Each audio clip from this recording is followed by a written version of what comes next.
안녕하세요. 간단 사용요리 가족 여러분. 2주 전에 수제 파스타인 피체를 처음 만들어 보았는데요. 피체는 아무 도구 없이 손으로 쉽게 만들 수 있기 때문에 수제비를 만들어 보신 분이라면 누구나 쉽게 따라할 수 있을 것이라 여겨집니다. 오늘도 역시 도구 없이 손으로 쉽게 만들 수 있는 파스타인 캬바텔리를 만들어 보겠습니다. 피체를 만들 때 세몰리나 플라워, 00 파스타 플라워, 그리고 물만으로 만드는 세몰리나 반죽을 사용했었는데요. 세몰리나 반죽은 달걀이 들어가는 반죽보다 단단하기 때문에 피체처럼 손으로 모양을 잡아야 하는 파스타를 만들 때 안정적입니다. 오늘 만드는 캬바텔리 역시 손으로 모양을 잡아야 하기 때문에 비교적 단단한 세몰리나 반죽을 사용하겠습니다. 세몰리나 반죽을 만드는 방법은 피체 레시피와 동일합니다. 피체 동영상에서는 세몰리나 반죽을 만들 때 조리대 위에서 손으로 만들었는데요.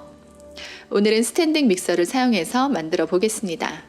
손으로 만드는 방법은 피체 동영상을 참조해 주세요. 우선 반죽을 위해서 도훅을 껴줍니다. 세몰리나를 준비합니다. 세몰리나는 듀럼밀로 만들어져서 보통의 밀가루보다 알갱이가 좀 더 단단하고 노란색을 띱니다. 00 또는 더블제로로 불리우는 파스타 밀가루도 첨가해 주시는데요. 이탈리아에서는 밀가루를 알갱이의 굵기에 따라서 1, 0, 더블제로로 나눈다고 합니다. 더블제로는 가장 곱게 갈려진 밀가루라고 하네요. 구하기 힘드시다면 중력분을 사용하셔도 됩니다. 물도 같은 양을 준비합니다. 파스타를 조리할 때 소금물에 삶기 때문에 반죽을 만들 때에는 따로 소금을 넣지 않는 분들도 계시는데요.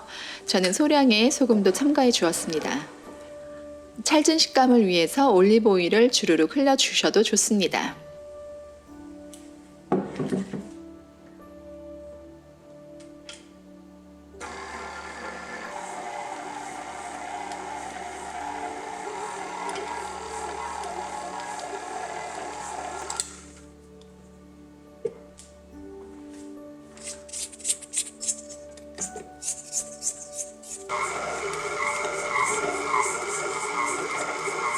기계를 멈추고 손으로 반죽과 밑에 남아있는 밀가루를 주물주물 해줍니다.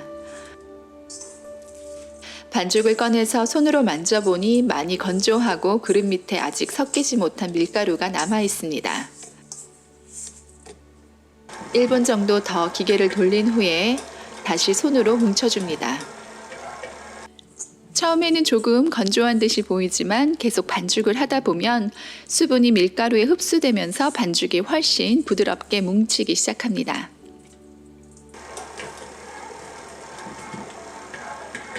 이렇게 그릇의 바닥에 밀가루가 하나도 남지 않았는데요. 만약 5분 정도 반죽을 했는데도 불구하고 반죽이 너무 건조하다 싶으면 소량의 물을 더 첨가해 주세요.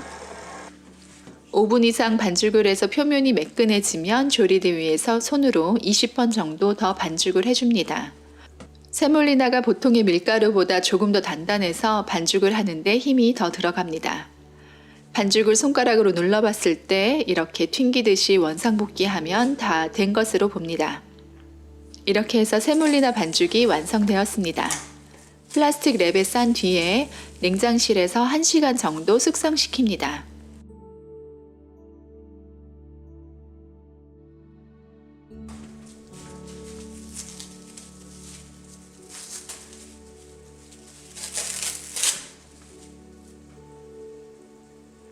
숙성이 된 반죽을 꺼내서 몇 등분 해주고 한 조각을 제외한 나머지는 수분이 마르지 않게 비닐랩으로 덮어둡니다.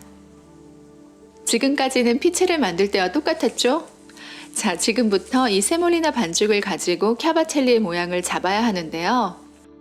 여러분들도 다 아시다시피 파스타의 종류는 수도 없이 많다고 하죠. 그리고 같은 이름을 가진 파스타라고 할지라도 지역이나 사람에 따라 만드는 방법이나 모양이 다를 수 있는데요. 캬바텔리 역시 이렇게 아무 무늬 없이 만들어지기도 하고요. 때로는 소스가 더 잘 묻을 수 있도록 얇은 줄이 보이기도 합니다.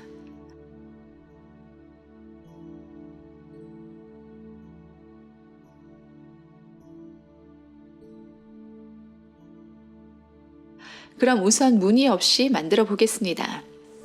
반죽을 손가락 굵기만큼 길게 만든 다음에 다시 손가락 한 마디만하게 잘라줍니다.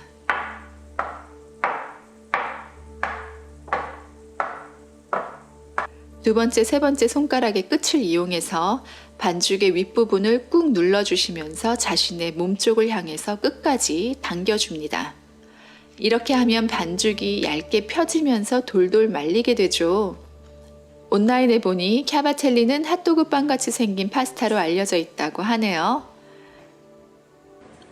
파스타는 삶을 때 부풀어 오른다는 점을 고려해 보면 제가 지금 만든 것은 너무 두꺼운 감이 있는데요. 손으로 반죽을 펴서 말아주는 것은 연습이 조금 필요한 것 같습니다. 여러분들은 최대한 얇게 만들기에 도전해 보세요. 저는 이탈리안 아주머니께서 만드시는 것을 보고 따라해 보았는데요. 이건 파스타 수업에서 셰프 리엠이 데몬스트레이션을 해주신 화면입니다. 저랑 만드는 방법이 조금 다르죠. 캬바첼리를 만드는 방법은 수제비 반죽을 뜨는 것만큼이나 다양하지 않을까 생각해 봅니다.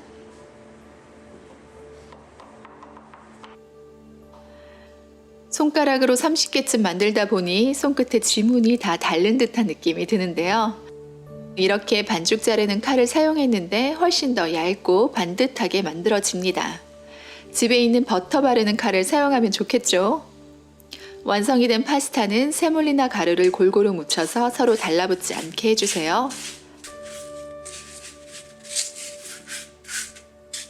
이번에는 자신이 붙었으니 한꺼번에 조금 더 많이 만들어 볼까요?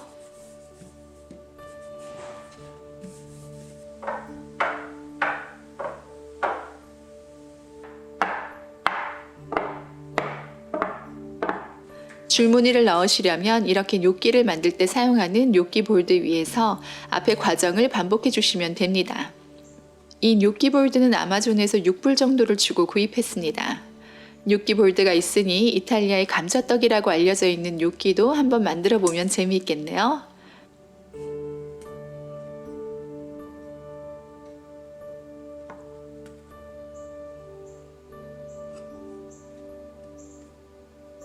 줄무늬가 들어가니 더 먹음직스러워 보이는데요. 이렇게 대각선으로 당겨주시면 사선으로 줄무늬가 생깁니다.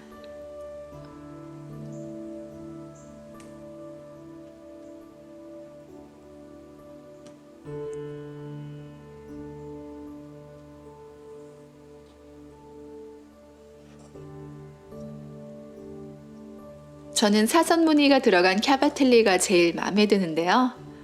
이탈리안 아주머니께서 수시 매트, 즉 김밥 발을 사용해도 된다고 하셔서 한번 해보았습니다. 밀리는 감이 있어서 김밥 발 밑에 살짝 젖은 행주를 깔고 하시면 좋을 것 같네요. 김밥 발을 묶어주는 실 때문에 사선으로 줄무늬를 낼 수는 없지만 그래도 제법 괜찮았습니다.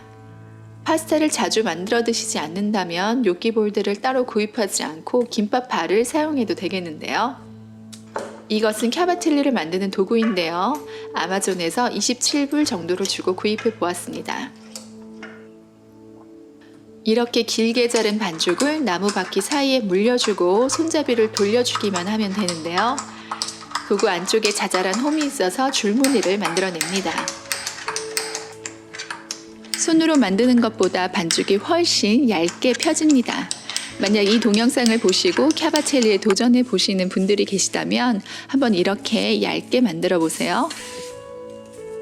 완성이 된 파스타는 당장 사용할 것이 아니라면 냉동실에서 30분 정도 얼렸다가 여분의 세몰리나 가루는 털어주시고 비닐백에 넣어서 얼려주시면 3개월간 보관할 수 있습니다.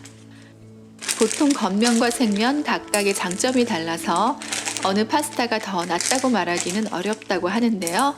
캬바텔리처럼 비교적 뚱뚱한 파스타의 경우 겉면을 삶을 때 파스타의 안까지 익는 동안 파스타의 겉면은 너무 오래 삶아지기 때문에 식감이 좋지 못할 수 있다고 합니다.